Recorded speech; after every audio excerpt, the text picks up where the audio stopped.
estás? Te escucho perfecto, Carlos. Gracias por atendernos. Muchas gracias. Gracias, Carlos, por la invitación. Lo primero, yo quería dejar eso en claro, porque es cierto, hubo un tiempo que se cuestionó que el gas iba a México, se pagaba un precio muy bajo y eso diría, claro, si hay un precio bajo, también lo que le queda al gobierno, al Estado, es bajo. ¿Esto ya se superó? ¿Este ya no es el problema? Cuéntanos eso, por favor, Carlos. A ver, primero, lo que yo quisiera aclarar... primero quisiera decir que yo me quedo con el tweet del presidente Castillo, y el otro quisiera darle solamente un carácter anecdótico, porque en realidad el señor Bellido ha hecho una declaración totalmente irresponsable, no se da cuenta el daño que está haciendo a la industria petrolera. Este tuit que ha hecho el señor Bellido no solamente afecta las posibilidades de inversión por gas, sino también por petróleo, y nuestro verdadero drama es petróleo, no gas. Nosotros estamos produciendo 38.000 barriles de petróleo, consumimos 250.000 barriles diarios, no tenemos exploración en petróleo, no hemos perforado un solo pozo exploratorio en petróleo en este año, en el año pasado, en este año no hay ni uno y el año pasado uno solo. O sea, estamos realmente en una situación de enfermedad terminal y una declaración de este tipo es realmente irresponsable.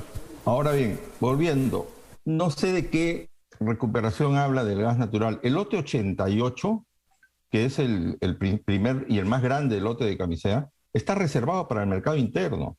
Ese lote, después de producir gas, después de abastecer gas a la industria y a la generación, etcétera, tiene que reinyectar diariamente no menos de 400 millones de pies cúbicos todos los días porque no hay demanda interna. Entonces, cuando se dice que el lote 56 no debe exportarse, ¿qué cosa se está queriendo insinuar? ¿De que el lote 56 tiene que esperar que se termine el gas del lote 88 para que se abastezca al mercado interno? O sea, dentro de 30 años no hubiera existido entonces el gas del lote 88, ni las regalías del lote 88, ni los líquidos del lote 56, perdón. En estos momentos estamos importando 20% del GLP que demanda nuestro mercado interno. Si no hubiera el lote 56, de repente estaríamos importando el 50% y estaríamos en una situación mucho más crítica. Ahora sí, yo quiero decir, acá no se trata de quién es el dueño de la molécula, sino qué hacemos para que el gas llegue realmente a las poblaciones, y sobre todo a las poblaciones más vulnerables. El otro día me entrevistaban, creo que lo conversé contigo hace 1 o 2 semanas cuando hablamos del GLP, Cristian. En el Cusco me decía, ¿por qué el balón de gas al Cusco llega tan caro? Claro, pues que el balón de gas que llega al Cusco tiene que dar la vuelta al mundo, tiene que salir de Pisco, Lima, Matarán y llegar al Cusco. Lo que deberíamos hacer es pensar qué hacemos para llevar el gas de Camisea a todos los lugares donde pudiera llegar. Y correcto, para eso se necesitan ductos. Correcto. Déjame entrar a eso ahorita, Carlos, pero solamente quiero que me contestes cortito. Entonces, ese tema que hubo en un momento, que efectivamente se pagaba un precio muy bajo en México y luego México lo llevaba nuevamente y recibía mejores precios a Asia, ¿eso ya se corrigió? Simplemente sí. Yo pienso que si yo soy gobierno, a mí me conviene que el gas se venda en la mejor plaza, al mejor precio, porque a mejor precio yo voy a recibir también más ganancias como Estado de los impuestos. Eso ya se corrigió. Eso se ha corregido, pero además acá hay un concepto que no entiende seguramente los que están alrededor del señor Bellido. Acá hay un concepto que se llama netback. El netback significa el precio, en boca de pozo al cual hay que descontarle todo el costo de transporte, licuefacción, transporte marítimo, regasificación, etcétera. Una cosa es llevar el gas a México, donde el precio de Henry Hub en el 2010-2011 era bajo y el del Japón era alto. Y otra cosa es llevar ahora, por ejemplo, hoy día, ese mismo gas al Japón. Una cosa es llevar el gas a México, que está a 5.000 kilómetros, y otra cosa es llevar al Japón, que está a 16.000 kilómetros. Evidentemente, el costo de transporte de ir al Japón es mucho más caro que ir a México. A nosotros yo no creo ni siquiera al productor, al último que le debe gustar la idea de llevar el gas hasta el Japón es al propio productor, a los propios exportadores, porque cuanto más lejos lleves el gas, menos utilidades vas a tener. Entonces, llevar al Japón, el margen es menor que llevarlo a México. Okay. Y ojalá tuviéramos la posibilidad de vender todo nuestro gas al mercado interno, pero el mercado interno no demanda la suficiente cantidad de gas. Ok. Déjame ir ahora con Pedro. Pedro, gracias por estar con nosotros. Buenas noches. Buenas noches. Quiero primero, desde el punto de vista político, ¿no? Que también, ¿no? También conoces de eso. Los tuits, primero el de Guido Bellido, luego el del presidente Pedro Castillo, pasando por el de el ministro de Energía y Minas. ¿Qué te dice? ¿Hay un conocimiento? ¿Se sabe lo que se quiere hacer?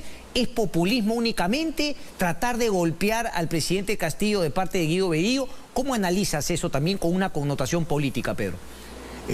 Yo creo que es importante aterrizar en la realidad de los hechos. Es decir, si se está queriendo abrir una negociación, no es esta la mejor manera. Se ha debido ir al problema de fondo. Coincido con Carlos que el problema de fondo en realidad es que hemos fallado en la gestión país para masificar el gas natural. Tú lo has dicho bien, estamos a la mitad de lo que ha hecho Bolivia en índice de penetración en su territorio con el gas natural y en la tercera parte de lo que ha hecho Colombia, teniendo Colombia menos gas metano que el Perú. ¿Por qué es importante esto? Porque ahorita que el precio del propano-butano, porque hay que diferenciar el propano-butano que viene en baloncitos y que usan 7 millones de hogares peruanos del gas metano, que es un gas más limpio, más barato y ambientalmente más saludable que el propano-butano. Pero lo que ocurre es que no hemos hecho nuestro trabajo. Hoy llegamos a 5 millones de peruanos. En realidad deberíamos haber gestionado, por ejemplo, que la flota de transporte de carga y transporte de personas interprovincial apueste por el gas natural. Hay vehículos de gas natural licuefactado que tienen 1000 kilómetros de autonomía y en la vida útil frente al diésel significa 30% de ahorro. Nos lo muestra Norteamérica, nos lo muestra Europa. ¿Quiénes han fallado, Pedro? Para que te interrumpe, es decir, conjuntamente privados y el Estado. ¿Quién? ¿A quién no. El principal problema ha estado en la gestión del Estado. El Ministerio de Energía y Minas en los últimos 10 años se ha ido descapitalizando y los ministros que han asumido la cartera han sido ministros con poco conocimiento del sector, en particular en el campo de la energía y el campo de los hidrocarburos, y hemos ido perdiendo posiciones importantes y lo más significativo, los recursos naturales, y en eso estoy de acuerdo, deben servir mejor a los ciudadanos del país. Entonces ese problema nos lleva a que hoy, si se dispara el precio de los derivados del petróleo, un escudo maravilloso de protección que se tiene en el gas metano no sirve a la mayor parte de peruanos. Tenemos cosas inauditas desde Piura, donde una sentencia muy controvertida de un juez detiene el avance de 65.000 hogares que pueden conectarse al gas, y Piura tiene gas propio, aparte, lo tiene en Sechura y en Talara, y tenemos que Camisea no ha podido cumplir con las principales ciudades del país teniendo el recurso. Y el tema es cuánto cuesta el gas metano, cuesta menos de la mitad del propano-butano y no depende, en el caso del lote 88, de la variación del dólar o la variación del mercado internacional. Entonces, es una oportunidad brillante que nos da, en un estimado de 28 a 30 años, de escudo de protección a la economía de los peruanos. ¿Cuánto paga hoy una familia en Lima o en Ica que tiene el gas natural? Está pagando por el recibo de luz no más de 100 soles, una familia de 5 miembros, pero la que no tiene gas natural en la cocina, en la terma, está pagando 350 soles. Ok. ¿Cómo se corrige eso, Carlos? Sí, porque claro, por lo que me planteas tú y Pedro, yo diría que quizá más bien, claro, en el ojo se le ha debido poner, no sé, a las comercializadoras, que finalmente las que iban a llevar gas a distintas partes del país, es decir, renegociar con ellos y el Estado poner más dinero, hacer APP justamente para construir esas carreteras, ¿no? Que finalmente son los ductos del gas para masificar el uso del gas. ¿Cómo se hace eso, Carlos? Porque no deberíamos estar hablando de utilidades, sino finalmente cómo invertir más dinero en que efectivamente el gas sirva para los peruanos, pero para eso hay que invertir. Mira, en tu introducción me gustó mucho la mención que hiciste de renegociar utilidades. Eso me parece absurdo. Los contratos no se renegocian por utilidades, porque yo fuera el consorcio diría, bueno, renegociamos utilidades, ¿y qué quiere decir? Que cuando tenga pérdidas también vamos a compartir las pérdidas, ¿no? Porque nunca he visto que se renuncien utilidades. Los contratos se renuncian por alguna razón, y yo quisiera que el señor Bellido no es especialista en petróleo, evidentemente. Mi amigo Pedro Gamio, amigo de muchísimos años, no dice que él fue uno de los que impulsó la renegociación del contrato del lote 88 para hacer un precio más equitativo, más justo para el lado del Estado. Justamente, él era viceministro en esa época, ¿no es cierto? Los contratos no tienen nada de malo que se renegocien, pero no se puede renegociar un contrato con la pistola en la 100, pues. O sea, si no te allanas a mi renegociación, te quito el contrato. Eso es absurdo. Este señor no ha leído el artículo 39 de la ley orgánica que dice que los hidrocarburos son de libre disposición del licenciatario. No ha leído, no solo eso, el artículo 6 de la ley orgánica que dice que el que renegocia los contratos es Perú Petro, no el presidente del Consejo de Ministros. Sí, no ha leído el artículo 2 de la ley que dice eso también que lo aclaran en la política petrolera es el Ministerio de Energía y Minas y no la presidencia del Consejo de Ministros. Yo quisiera, fíjate, a mí me preocupa una cosa. En noviembre va a haber, en noviembre o diciembre es el Congreso Mundial de Petróleo, al que debe ir el Perú y debe ir Perú Petro. ¿Qué vamos a ir? ¿Con qué cara vamos a ir al Congreso Mundial de Petróleo con estas señales hacia la comunidad petrolera internacional? El 21 y 22 de octubre, acá en Lima, se va a realizar el Congreso de Energía, el que se llama Energía Perú, que se hace todos los años, es uno de los foros más importantes. ¿Con qué cara va a presentarse el Ministerio de Energía y Minas y Perú Petro después de estas declaraciones que está haciendo? ¿Qué le vamos a decir a los inversionistas con estas declaraciones? Acá tenemos tres cosas, no me quisiera desenfocar yo del tema del upstream. Ya hemos hablado del GLP y lo que tendríamos que hacer con el GLP. El Fondo de Estabilización es una medida de corto plazo. Más importante es de repente actualizar el FICE y hacer que el padrón del FICE haga para que llegue el gas directamente a las poblaciones vulnerables. Porque con el Fondo de Estabilización el subsidio, entre comillas, va a llegar a ti, a mí y al pobre. ¿No es cierto? En cambio, el FICE sí va a llegar solo a los pobres. Correcto. Pero lo más importante es impulsar la exploración, porque si no hacemos exploración, no reponemos las reservas que estamos consumiendo. Y lo que tenemos que hacer es reponer las reservas que estamos consumiendo. Y no estamos...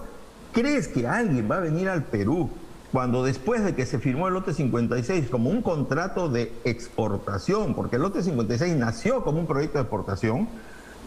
¿Quién va a venir al Perú si después vas a tener la espada de Damocles, vas a estar en aspa de que se te puede presentar un ministro a quitarte el contrato? Yo estoy de acuerdo con eso, pero nuevamente el tema es que va a haber cabida para estas propuestas populistas si es que efectivamente no logramos esa masificación del gas, porque claro, lo decía Pedro también, Bolivia ha logrado una mayor penetración del uso del gas natural. Entonces, desde ese punto de vista, gente acá con una ideología, con una admiración por Bolivia, dice, bueno, el modelo boliviano es el que hay que seguir. Entonces, ¿cómo hacer para masificar el uso del gas al estilo colombiano y al mismo tiempo buscar nuevas reservas? Lo que no ocurra con Bolivia, que Bolivia masificó el gas, pero justamente por este concepto de nacionalizar no ha tenido ningún nuevo descubrimiento de nuevos yacimientos de gas. No, y además no solo eso, ¿eh?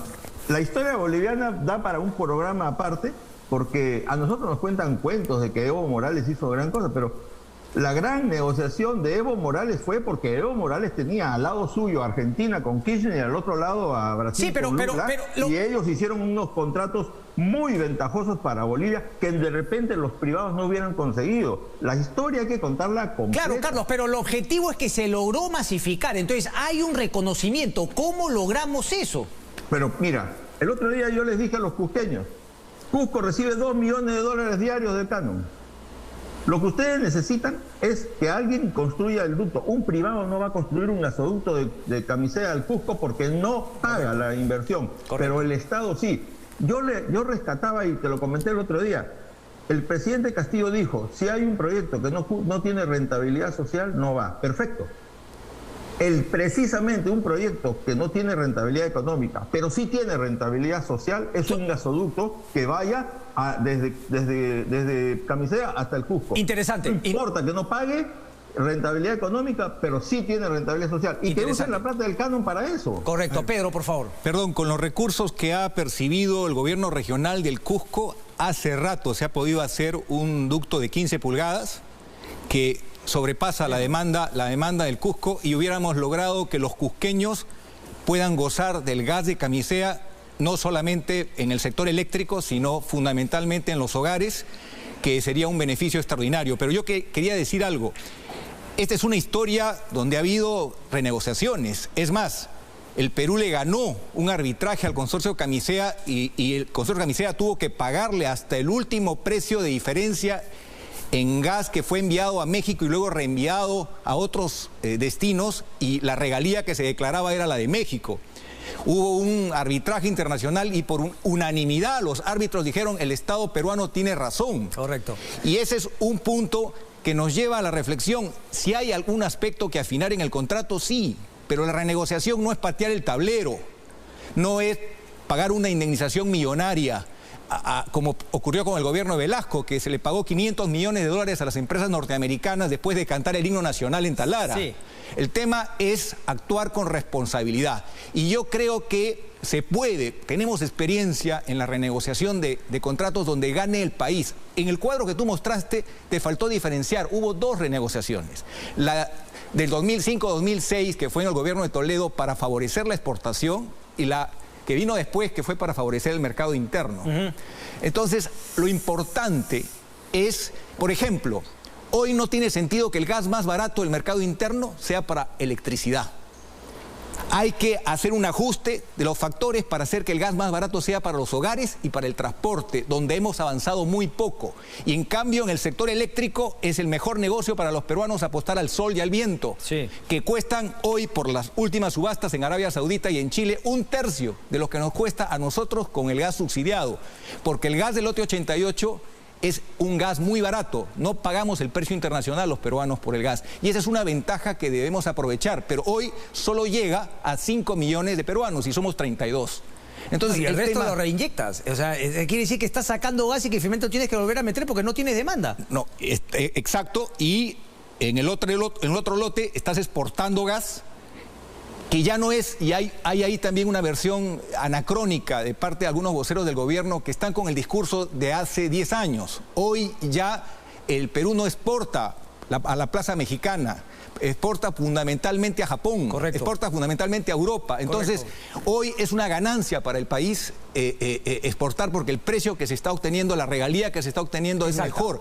Pero sí debo de precisar que la prioridad en el suministro la tiene el mercado interno, y como bien señaló Carlos, todavía no alcanzamos el techo de lo que significa las reservas que en este momento se están explotando, y hay que reinyectar gas.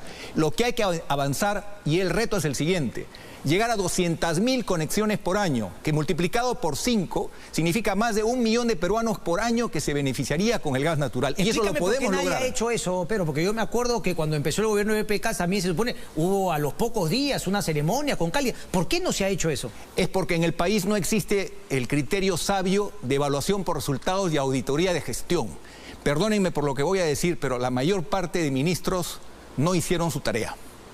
Entonces, el tema de fondo es que necesitamos hacer lo que Alemania hace, lo que hace Corea, lo que hace Colombia, lo que hace Chile, que es la famosa transición energética, que es una combinación entre gas natural que tenemos los peruanos y energías renovables. Claro, el gas natural que les llega de Rusia y finalmente las energías, creo que están saliendo de la nuclear, pero claro, mi pregunta es ¿por qué finalmente nadie lo hizo? Entonces, ¿te parece que este gobierno sabe a dónde ir con el tema del gas? Es decir, Guido Bellido suelta una barbaridad populista, pero tampoco es que el gobierno sepa efectivamente qué hacer con el tema del gas.